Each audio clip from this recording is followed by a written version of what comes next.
सवाल करेंगे जेई 2020 में 7 जनवरी शिफ्ट 2 में आए हुए प्रॉब्लम्स को।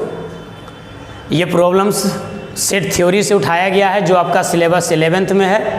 आप देखिएगा कितनी आसान से इस सवाल को कर लेते हैं। वीडियो आप लोग देखते रहिए, अच्छा लगता है तो इसको लाइक भी कीजिए, सब्सक्राइब भी कीजिए और फ्रेंड्स के साथ शेयर भी कीजिए।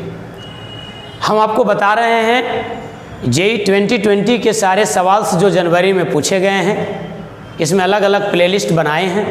अभी हम लोग बना रहे हैं जो 11th के सिलेबस से आपको मैच करता है, फिर हम बताएंगे जो 12 के सिलेबस से मैच करता है।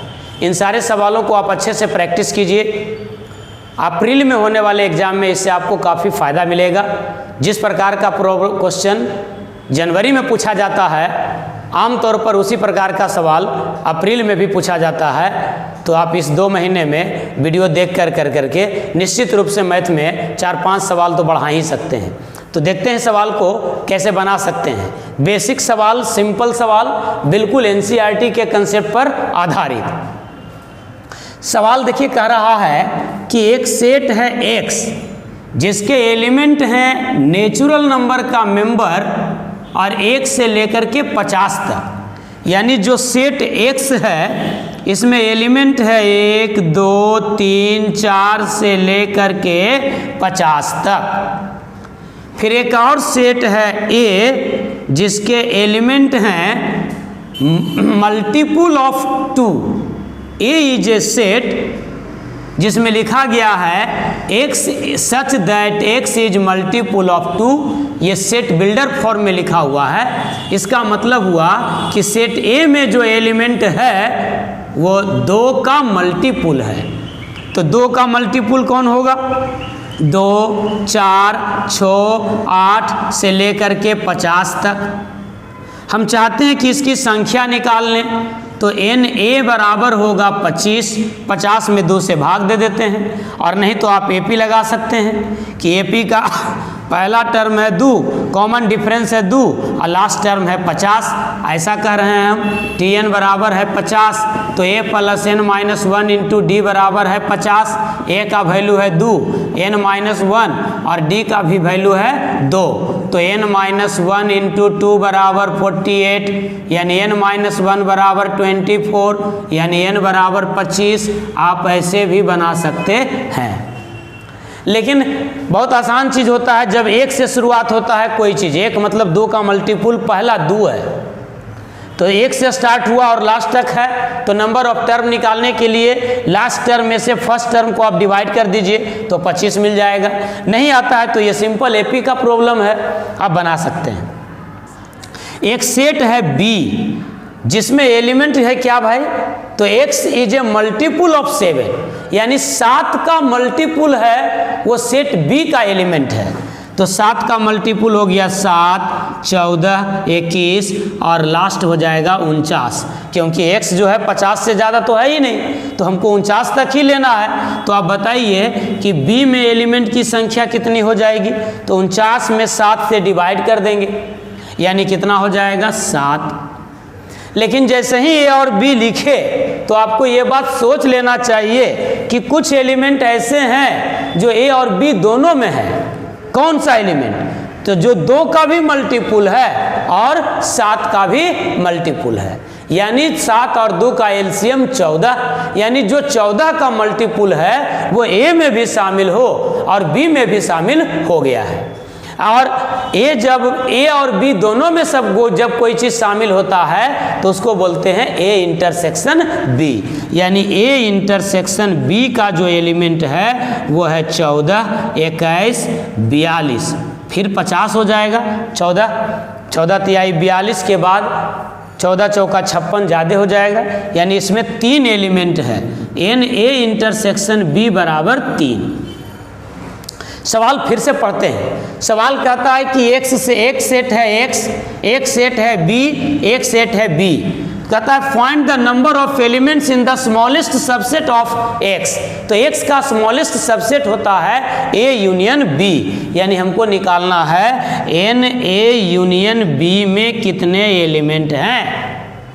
तो एन ए यूनियन बी निकालने के लिए फॉर्मूला होता है एन ए यूनियन बी बराबर n A plus n B minus n A intersection B.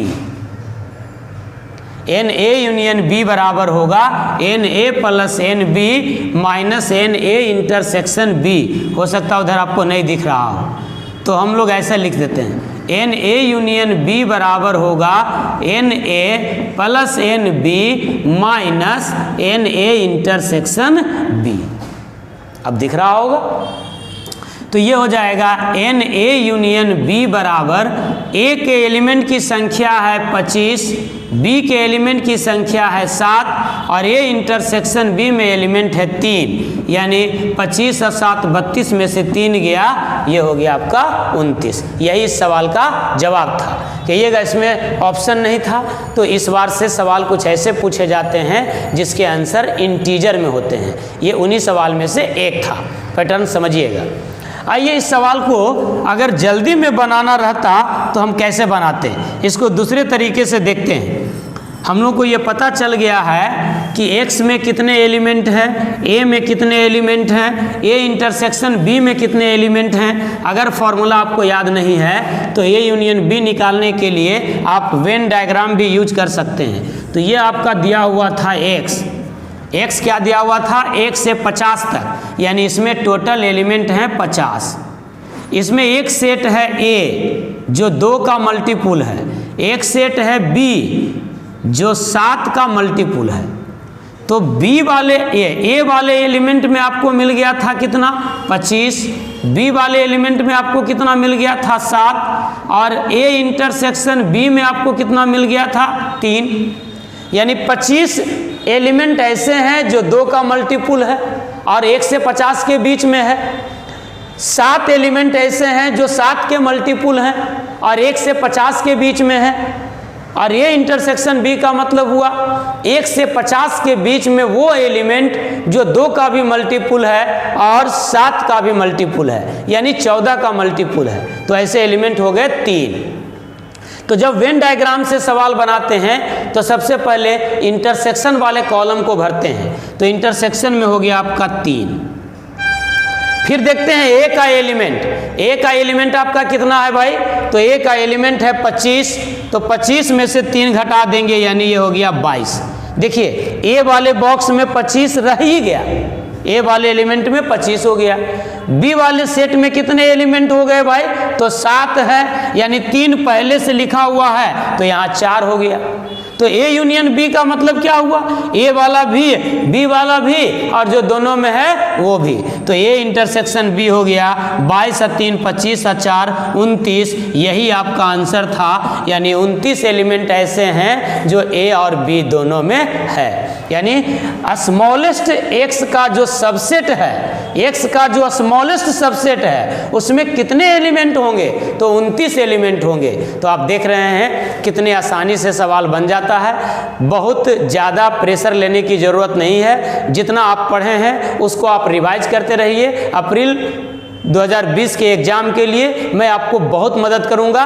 Please video को लाइक कीजिए, सब्सक्राइब कीजिए और दोस्तों के साथ शेयर भी कीजिए। Thank you.